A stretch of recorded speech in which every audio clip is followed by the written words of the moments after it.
రోజు 1000 కమలాలతో శివలింగానికి అర్చన చెయ్యాలని నియమం పెట్టుకున్నాడు. రోజు చేస్తున్నాడు అలాగా. ఆయన ఏదో దాన్ని ఒక 21 రోజులు నియమం పెట్టుకున్నాడు. 20 రోజులు సాగింది. శివుడు ఊరుకుంటాడా? విష్ణువైనా సరే పరీక్షే. చివరి రోజు పరీక్ష పెట్టకుండా సర్టిఫికెట్ యూనివర్సిటీ వాళ్ళు కూడా ఇవ్వరు కదా, దేవుడేలా ఇస్తాడండి. 21వ రోజు ఇంకా పూజ ముగుస్తుంది కదా అని విష్ణుమూర్తి సంబరంగా ఉన్నట్ట.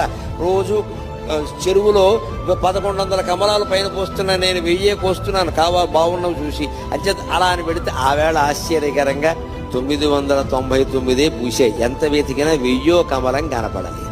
ఏమిటిది? ఒక్క కమలం తక్కువైంది. ఈ కమలం ఎక్కడి నుంచి తేవాలి అనుకుంటే ఆయనకి ఏమొచ్చిందంటే, నన్ను అందరూ కమలాక్షుడు అంటారు కదా, నా కళ్ళు కమలాలే కదా, కమలం తక్కువైతే ఏమైంది, ఇంకోటి తక్కువైనా పర్వాలేదు, నాకు 2 కళ్ళు ఉన్నాయి కదా అని ఒక కన్ను బాణంతో తీసి శివుడు పాదాల ముందు పెట్టాడమ్మా. అది విష్ణువు యొక్క భక్త కన్నప్పెంతో విష్ణువంతి.